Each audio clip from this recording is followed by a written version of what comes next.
maka hancurlah Turki Utsmani tanggal 3 Maret 1924 dan berdirilah Republik Turki yang sekuler. Demi Allah, apa yang mereka lakukan Yahudi kepada Turki, sekarang akan mereka lakukan kepada Indonesia.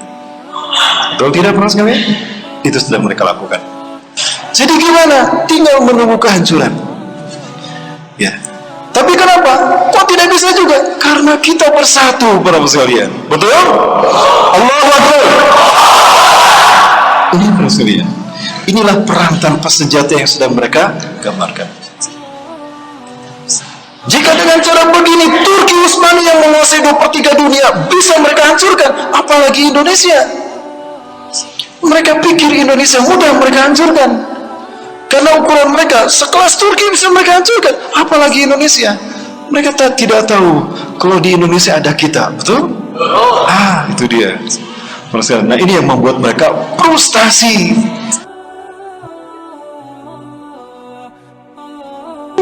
Situasi seperti ini adalah sesuatu yang memang pernah disampaikan Rasulullah SAW di dalam hadisnya yang pernah kami sampaikan di beberapa masjid dia.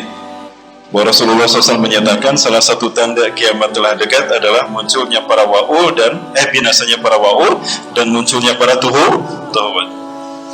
Nabi Muhammad SAW bersabda, demi zat yang jiwa Muhammad ada di tangannya, tidak akan datang hari kiamat hingga binasalahnya wa'ul dan munculnya tuhut. Para sahabat bertanya, wahai Rasulullah, siapakah wa'ul dan tuhut itu?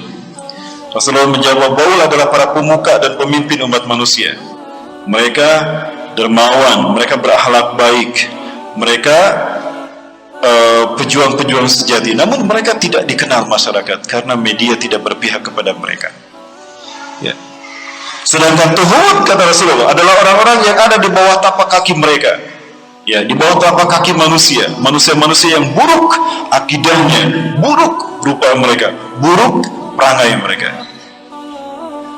Sedangkan mereka tidak diketahui keberadaannya karena mereka berada di balik layar.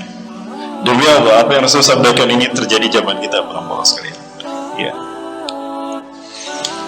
Dr. Muhammad bin Abdurrahman Al-Arif yang memberikan komentar tentang hadis tadi. Menurut beliau, munculnya para tuhut yang bahasa kitanya kecebong adalah naiknya kedudukan dan tahta mereka. Sehingga ketika politik mereka pegang, maka leluasa mereka mengangkat kelompoknya. Sementara musuh-musuh mereka dipersempit ruang geraknya. Ya. Berpihaknya media informasi kepada mereka serta banyaknya penambuh gendaran di sekitar mereka yang membuat tuhut ini naik ke permukaan. Ya. Bayangkan, sekelas Abu Janda saja paling sering ratingnya tinggi, ratingnya muncul di televisi kan? Setiap kali ada ILC yang tema-temanya bau sara, pasti dia muncul.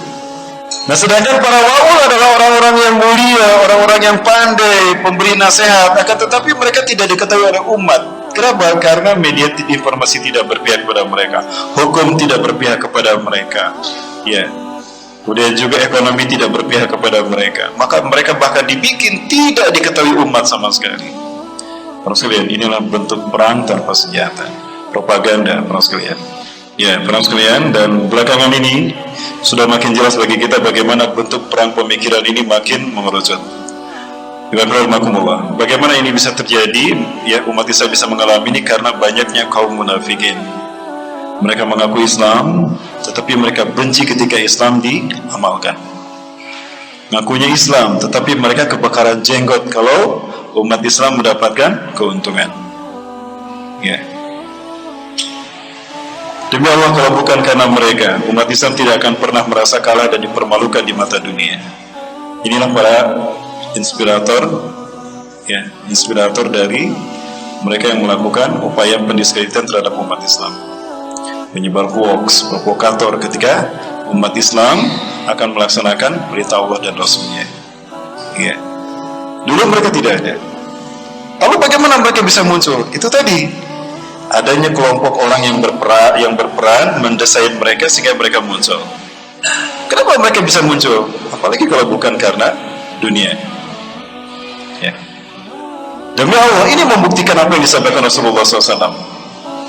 Tidak akan datang satu zaman kiamat, tidak akan datang kepada kita sehingga kalian akan menyaksikan orang-orang yang menjual iman Islam mereka dengan dunia. Ya. Kalian lihat mereka berubah akidahnya dalam sehari. Pagi beriman, sorenya kafir, sore beriman, paginya kafir. Karena mereka mengukur iman mereka hanya karena dunia.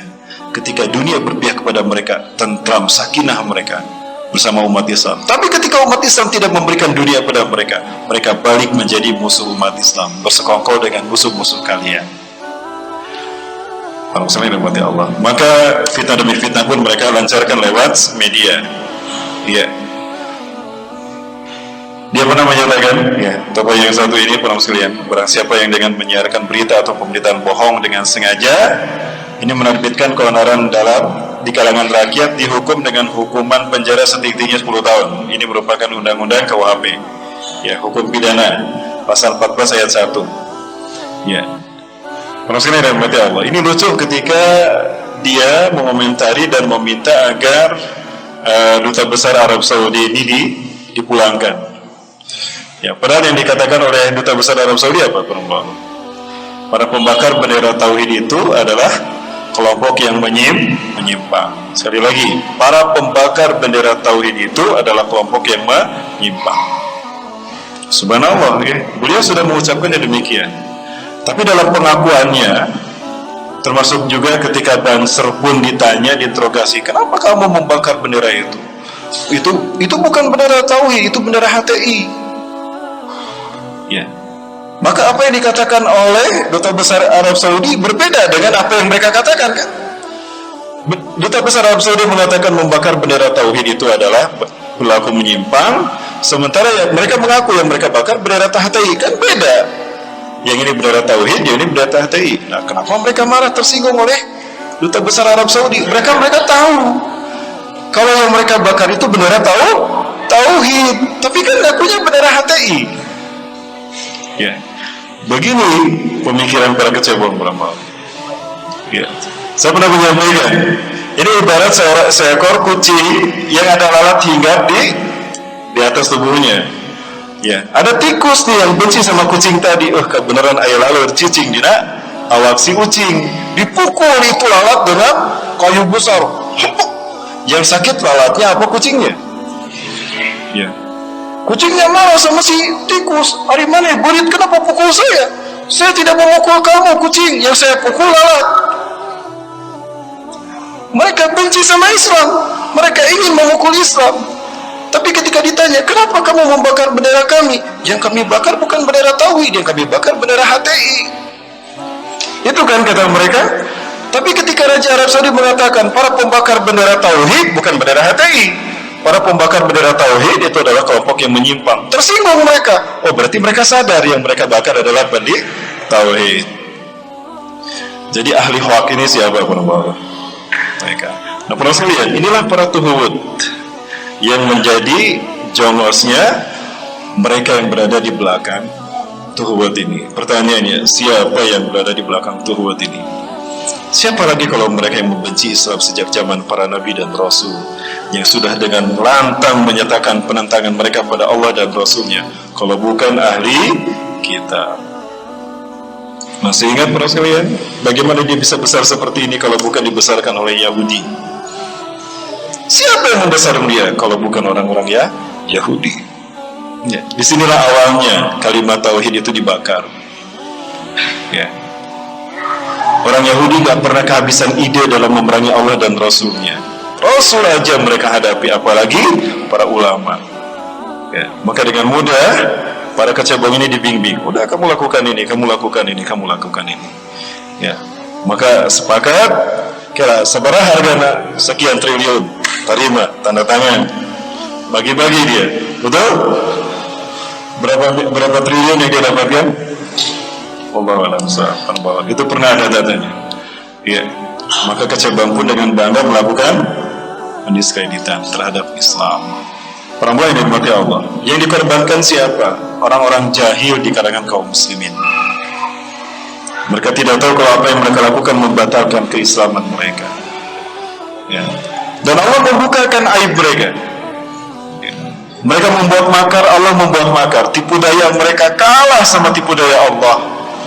Katanya mereka bela NKRI, kata mereka adalah pengusung etika moral di tanah air kita. Mereka lah Islam yang sesungguhnya. Ketahuan pimpinannya apa katanya? Membawa istri orang. Itu kan aibnya Allah bukakan.